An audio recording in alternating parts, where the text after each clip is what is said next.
नमस्कार। इस वीडियो से एनसीईआरटी की शुरुआत की जा रही है। तो ये एनसीईआरटी है कक्षा 6 की, यानी क्लास 6। विषय है इतिहास, यानी सब्जेक्ट है हिस्ट्री।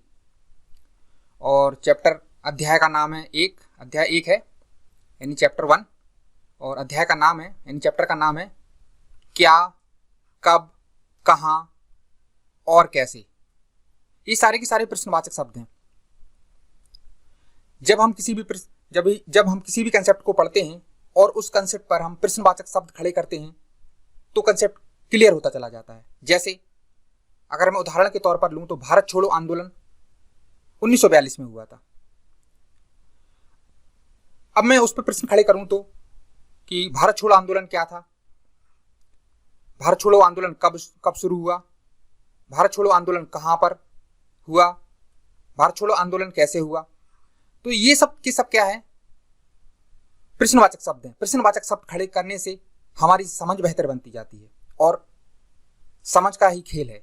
आईएएस हो, पीसीएस हो या अन्य सरकारी नौकरियों की तैयारी हो, खासतौर से आईएएस और पीसीएस में तो समझ का बहुत ज्यादा खेल है। तो उसी को ध्यान में हम रख के आगे बढ़ते हैं। अब आगे बढ़ते हैं। रसीदा का सवाल। ये इमेज आप देख रहे होंगे, फोटो, ये रसीदा नाम की लड़की है।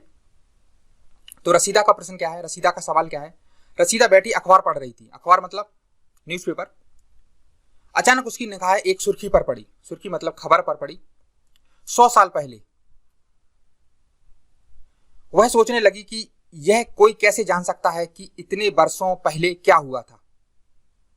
ये जो रसीदा है ये सोच रही है कि इतने साल पहले, 100 साल पहले कोई कैसे जान सकता है। ये बहुत महत्वपूर्ण है। 100 साल पहले यानी आज तो हमारे पास बहुत सारी वैज्ञानिक तकनीकें उपलब्ध हो गई हैं जिससे 100 साल क्या, 1000 साल, लाख साल पहले तक का भी और भी ज्यादा जितना भी संभव हो उस सबको हम जान सकते हैं। तो ये प्रश्न है कि 100 साल पहले कैसे जान सकते हैं। तो ये सारा का सारा जो है, ये सब का सब इसी अध्याय में किस तरीके से हम जानेंगे पिछली घटनाएं क्या हुई थी, ये सब की सब हम इसी अध्याय में आगे पढ़ते चलेंगे और सब विस्तार से बताया गया है। ठीक है, चलिए आगे बढ़ते हैं। कैसे पता लगाएं, कैसे पता लगाएं कि 100 साल पहले क्या हुआ था। ये रसीदा का प्रश्न है। ध्यान से समझने की कोशिश कीजिए। यह जानने के लिए कि कल क्या हुआ था, तुम रेडियो सुन सकते हो। रेडियो सुनते हैं, रेडियो से क्या होते हैं, कल जो भी होता है वो सब के सब समाचारों के रूप में वो सब आ जाता है हमारे सामने। इसके बाद क्या है, टेलीविजन देख सकते हो। टेलीविजन, टीवी क्या होता है, टीवी पे भी समाचार आते हैं। कोई भी घटना होती है तो उसी दिन आ जाती है सेम, या नहीं होता है तो दिन भर की जो भी घटनाएं होती हैं वो सब शाम को समाचारों में आ जाती हैं। तो टेलीविजन भी देख सकते हैं, टीवी पर देख सकते हैं कि क्या हुआ था। या फिर अखबार पढ़ सकते हो। अखबार में भी आपने देखा होगा दिन भर की घटनाएं होती, सुबह अखबार छप के अपने कागज के रूप में इस तरीके से, या बहुत लोग ऑनलाइन भी पढ़ते हैं तो आ जाता है अखबार। तो जान सकते हैं कि क्या हुआ, कल क्या हुआ था, कल का सारा पता चल गया। साथ ही यह जानने के लिए कि पिछले साल क्या हुआ था। अब पिछले साल क्या हुआ था ये किसी से भी पूछोगे तो वो बता देगा अगर उसे पता होगा तो। जैसे 1 साल पहले क्या हुआ था वो सब का सब, जैसे 2016 में नोटबंदी हुई थी। 500 और 1000 के नोट बंद कर दिए थे सरकार ने। तो किसी से पूछोगे तो वो बता देगा कि भाई कि क्या हुआ था। तुम किसी ऐसे व्यक्ति से बात कर सकते हो जिससे उस समय की स्मृति हो। अगर पता होगा तो बता ही देगा। लेकिन बहुत पहले क्या हुआ था यह कैसे जाना जा सकता है। तो ऐसे किसी से भी पूछोगे जो उपलब्ध होगा कि मान लो कि अभी क्या हुआ, मतलब 1 साल पहले, 2 साल पहले, 5 साल पहले, तो कोई भी बता देगा पिछले साल की घटना या 5 से 10 साल की घटनाएं सब बता देगा। लेकिन आज से 100 साल पहले क्या हुआ था ये कैसे पता चलेगा। तो इसके बारे में वैज्ञानिक पद्धतियां विकसित हो गई हैं। किस प्रकार से हम पता करेंगे इसको अध्याय में बहुत विस्तार से बताया गया है। चलिए आगे बढ़ते हैं और धीमे धीमे हमारी समझ बेहतर होती जाएगी कि ये रसीदा का जो प्रश्न है वो हम कैसे समझेंगे। आगे बढ़ते हैं। अतीत के बारे में हम क्या जान सकते हैं। अब पहले ये इंपॉर्टेंट शब्द है अतीत। इसका क्या मतलब है। अतीत को इतिहास कहते हैं, पास्ट भी कह सकते हैं। जैसे किसी स्टूडेंट की उम्र है 20 साल, 20 साल उम्र है, तो जब वो पैदा हुआ तो अभी वो वर्तमान में 20 साल का है। तो 0 से लेके 20 साल, तो जो 0 से 20 साल तक है वो उसका अतीत हो गया, यानी इतिहास हो गया जो निकल चुका है। अब इसमें हम क्या क्या जानेंगे, जैसे 20 साल का कोई स्टूडेंट है तो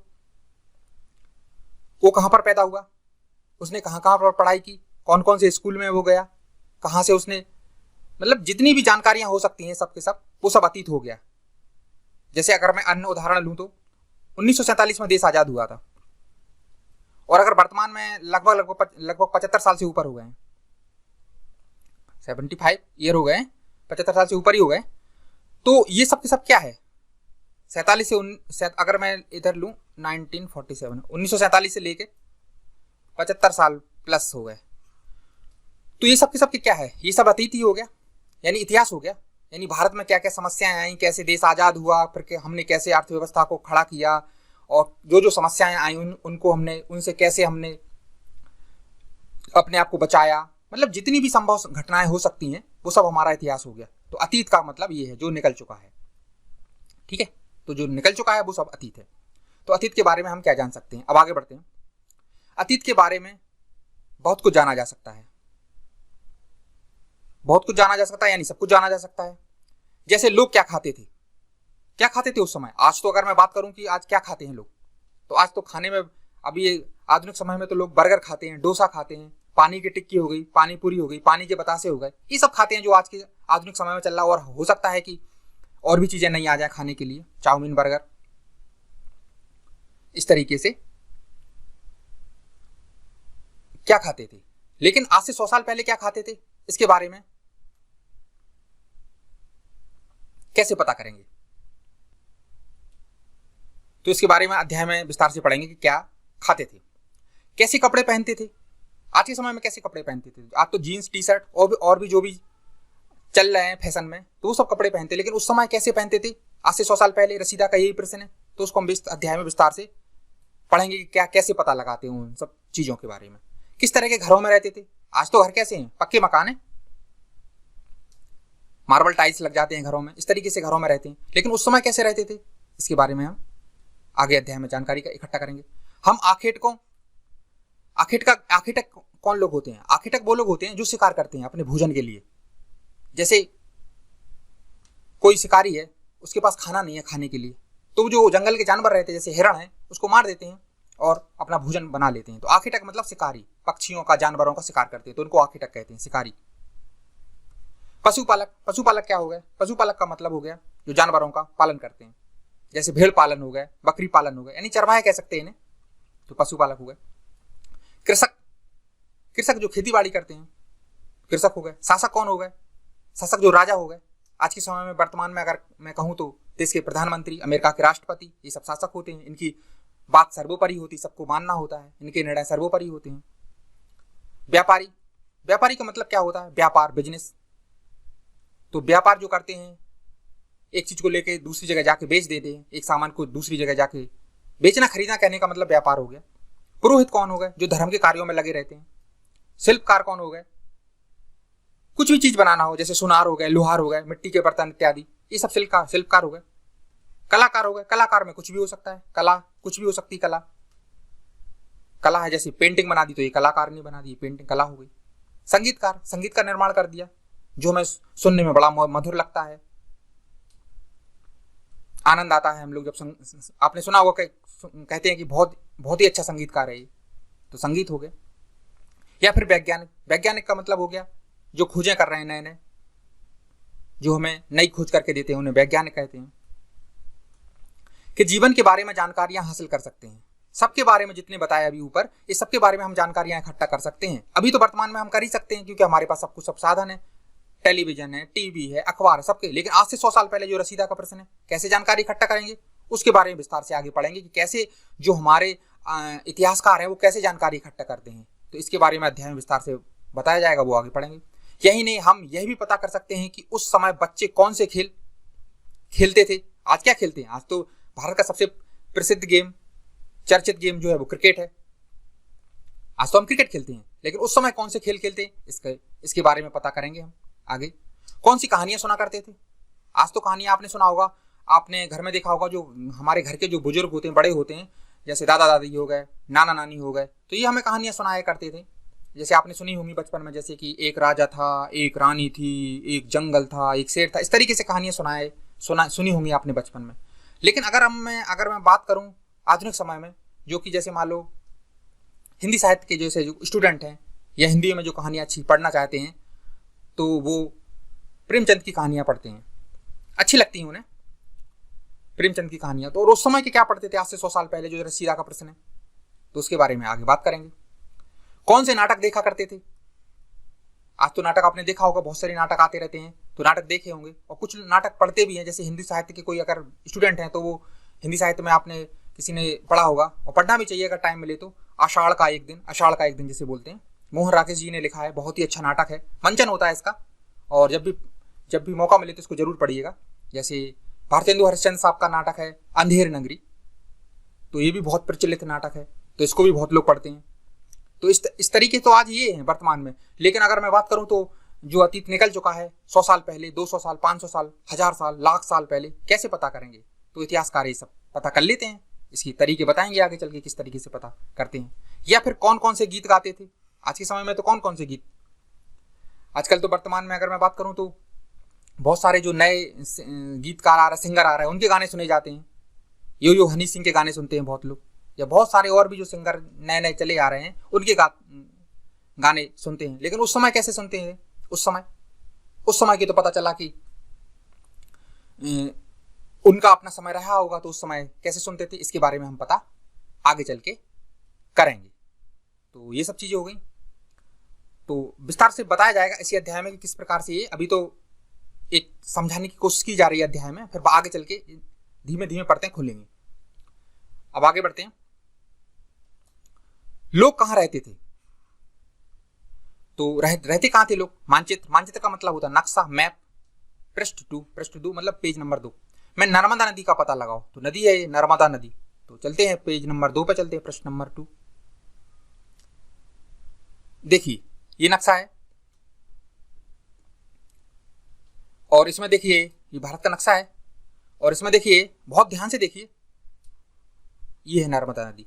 तो नर्मदा नदी कहां से निकलती है? अमरकंटक की पहाड़ियों से निकलती है, अमरकंटक मध्य प्रदेश से निकलती है। और ये ध्यान से देखिए फिर कहां से जारी होके जाती है, इस तरीके से, और ये बाद में कहां? अरब सागर में गिर जाती है।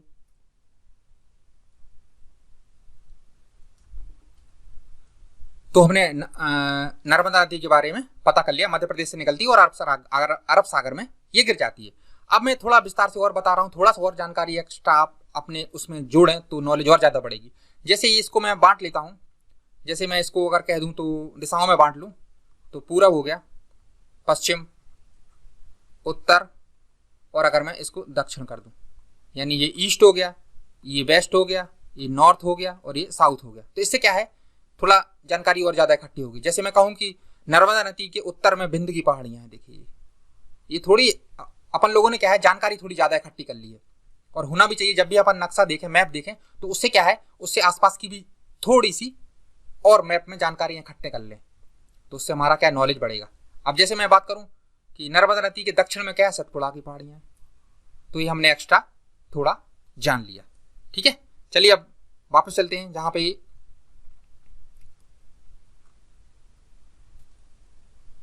ठीक है। तो नर्मदा नदी का पता लगाओ, तो पता कर लिया, नर्मदा नदी मध्य प्रदेश से निकलती है, अमरकंटक से होके, और अरब सागर में गिर जाती है। चलिए आगे बढ़ते हैं। कई लाख वर्ष पहले, कई लाख, ध्यान समझिए, कई लाख वर्ष पहले से लोग इस नदी के तट पर रह रहे हैं। नदी के तट के, जैसे नदी, अब एक बात समझने की कोशिश कीजिए। जैसे ये नदी है, नदी के तट पर लोग क्यों रहते हैं? नदी पे, दुनिया में किसी भी नदी पे चले जाइए, नदी के तट पर बहुत सारे शहर बसे हुए हैं। क्यों? उसके पीछे दो कारण हैं। एक तो ये है कि पीने के लिए पानी मिल जाता है। तो क्योंकि मनुष्य को जीने के लिए क्या चाहिए? हवा, पानी। तो पानी मिल गया पीने के लिए, हवा तो मिल ही रही है, पीने के लिए पानी मिल गया। अब पानी पीने के लिए मिल गया, और इसके बाद खेती बाड़ी करनी है, तो क्या है, सिंचाई करनी पड़ेगी, तो उसके लिए पानी चाहिए। इसके बाद पशुपालन करोगे, यानी जानवर कुछ भी पालोगे आप, भैंस गाय, तो उसके लिए भी पानी चाहिए, तो पशुपालन के लिए पानी चाहिए। और इसके बाद सिंचाई के लिए पानी चाहिए। तो इसलिए क्या है, सबके सब जितने आप देखिए पुराने से पुराने समय में आप पढ़ने की कोशिश कीजिएगा तो अधिकांश लोग नदियों के किनारे बसे हुए हैं। आज भी देखिए गंगा नदी जहां से निकलती है और जहां पर गिरती है बंगाल की खाड़ी में, तो आप गंगा नदी के तट पर देखिए कितने सारे शहर बसे हैं। और उसके पीछे कारण है ये पानी की उपलब्धता। पानी होने की वजह से नदी के तट पर लोग बस गए। ठीक है, अब कई लाख वर्ष पहले लोग इस नदी के तट पर रह रहे हैं, नर्मदा नदी के तट पर रह रहे हैं कई लाख वर्ष पहले से। यहाँ रहने वाले आरंभिक लोगों में से कुछ कुशल संग्राहक थे। आरंभिक लोगों में शुरुआत में जो रह रहे हैं कई लाख, 1 लाख 2 लाख 5 लाख 10 लाख 50 लाख पता नहीं कितने सालों से रह रहे हैं। तो कई लाख वर्ष पहले से नर्मदा नदी के तट पर रह रहे हैं और कुशल संग्राहक थे वो। अब कुशल संग्राहक का मतलब क्या है? कुशल का मतलब होगा एक्सपर्ट, स्किल, जिसमें हुनर होती है, तो उसे बोलते हैं कुशल। संग्राहक का मतलब क्या होता है? इकट्ठा करने वाले। तो कुशल एक्सपर्ट मतलब अपने क्षेत्र में दिग्गज। जैसे कोई क्रिकेट खेलता है तो बहुत अच्छा क्रिकेट खेलने वाला हो गया, एक्सपर्ट है वो उस चीज में। ऐसे कुशल संग्राहक का मतलब एक्सपर्ट है खाना इकट्ठा करने के लिए। संग्राहक इकट्ठा कर लिया कुछ भी, जंगलों के उत्पाद हो गए या वो शिकार करके और कुछ भी। तो जो आसपास के जंगलों की विशाल संपदा से परिचित थे, कुशल संग्राहक जो हैं वो आसपास के जंगलों की विशाल संपदा से। अब आसपास की विशाल संपदा क्या हो गई? रिसोर्स हो गए जंगल में रिसोर्स क्या क्या हो सकते हैं? जैसे कोई व्यक्ति जंगल में रहता है, जैसे रामलाल नाम का व्यक्ति है जो जंगल में रहता है। जैसे चलिए जंगल की छोड़िए, अभी पहले इसको समझते हैं। जैसे कोई व्यक्ति है रामलाल, कोई स्टूडेंट है, और वो जैसे कोई व्यक्ति है तो ये जैसे रहता है किसी शहर में, तो उसे उस शहर की सारी गलियों के बारे में पता है, उस शहर के सारे चौराहों के बारे में पता है, उस शहर के जहां तक सारे सरकारी ऑफिस दफ्तर जितने हैं, कोई भी प्रसिद्ध स्थान है तो उसके बारे में पता है। तो वो रह रहा है इसलिए उसको सब पता है। ऐसी कुशल संग्राहक जब जंगल में रहता है तो विशाल संपदा से उसे परिचित है कि कहां पर पता चला फल के पेड़ लगे हैं, कहां पर पता चला जड़ी बूटियां लगी हैं, कहां पर और भी चीजें जो जरूरी हैं खाने पीने के लिए, वो सब चीजें कहां पर हैं। तो ये कुशल संग्राहक हो गए, विशाल संपदा से परिचित थे। अपने भोजन के लिए वे जड़ों, कुछ होते थे जो हमारे पूर्वज थे वो जड़ों को खाते, आज भी बहुत लोग खाते हैं, किसी वृक्ष की या किसी जो पौधा है उसकी जड़ों को खाते हैं। तो जड़ों फल भी खाते हैं, फल भी जितने भी जंगल में मिल गए वो भी खा लेते आज भी। तथा जंगल के अन्य उत्पादों का यहीं से संग्रह किया करते थे। ऐसे कोई बीमारी हो गई तो जड़ी बूटियों के रूप में किसी जंगल का कोई भी, जैसे मान लो पत्ता है, कुछ भी है, पेड़ का पत्ता है या कुछ भी छाल है या कुछ भी है, तो उससे दवाई बना के अपना इस्तेमाल करते थे। तो ये सब के सब इकट्ठा करके रख लेते थे, जड़, फल या जंगल के अन्य उत्पाद। वे जानवरों का आखिर शिकार भी करते थे। अब जानवरों का शिकार इसलिए करते थे क्योंकि खाने के लिए अगर फल मिल गए, जड़ा मिल गई, सब मिल गई खाने की चीजें, फल मिल गए तो ठीक है। लेकिन अगर फल वगैरह नहीं है और भूखे हैं, भूख लग रही, तो क्या करेंगे? जानवरों का शिकार करेंगे और जानवरों का शिकार करके फिर भोजन के रूप में उसे खा लेंगे। तो ये सब चीजें हो गई हैं। तो लोग कहाँ रहते थे? नर्मदा के नदी के तट पर। इस तरीके से थोड़ा इसमें बताया गया है। आगे चल के इस अध्याय को बहुत विस्तार से पढ़ेंगे और ये पहला वीडियो है तो किस तरीके से क्या हो रहा है बहुत विस्तार से पढ़ेंगे। लेकिन वीडियो लंबा बन रहा है, लंबा तो क्या करें, लंबा बन रहा है तो लंबा मजबूरी है, क्योंकि विस्तार से अगर पढ़ेंगे, कुछ भी अगर हमें छोड़ना नहीं है तो वीडियो लंबा तो बनेगा। और लंबा इसलिए बन रहा है क्योंकि कुछ भी छोड़ नहीं रहे, जाहिर सी बात है, क्योंकि हर कंसेप्ट को समझ के आगे बढ़ रहे हैं। तो वीडियो लंबा हो रहा है तो होने दीजिए, क्योंकि हम कुछ छोड़ नहीं रहे, सीधी सी बात है। क्योंकि सिविल सर्विसेज, IAS PCS, इसमें समझ की बहुत जरूरत होती है। तो बहुत विस्तार से पढ़ेंगे, चाहे टाइम ज़्यादा लग जाए, लेकिन विस्तार से किसी भी चीज़ पे हमें शक नहीं होना चाहिए, कोई डाउट नहीं होना चाहिए, कंसेप्ट एकदम क्लियर होते जाने चाहिए। तो ये वीडियो पहला था। तो आप वीडियो को देखिए, कैसा लगा वीडियो आपको, आप उसको लाइक कीजिए। अगर अच्छा लगा हो तो लाइक कीजिएगा, अच्छा नहीं लगा हो तो डिसलाइक कीजिए, और चैनल को सब्सक्राइब जरूर कीजिए। और आप कमेंट के माध्यम से अपनी राय दे सकते हैं कि किस प्रकार से क्या चीज़ें इसमें और अच्छी हो सकती हैं, वीडियो में और क्या जोड़ सकते हैं, और वीडियो लगा कैसा आपको। तो ये सब चीज़ें हैं। तो मिलते हैं फिर अगले वीडियो में। धन्यवाद।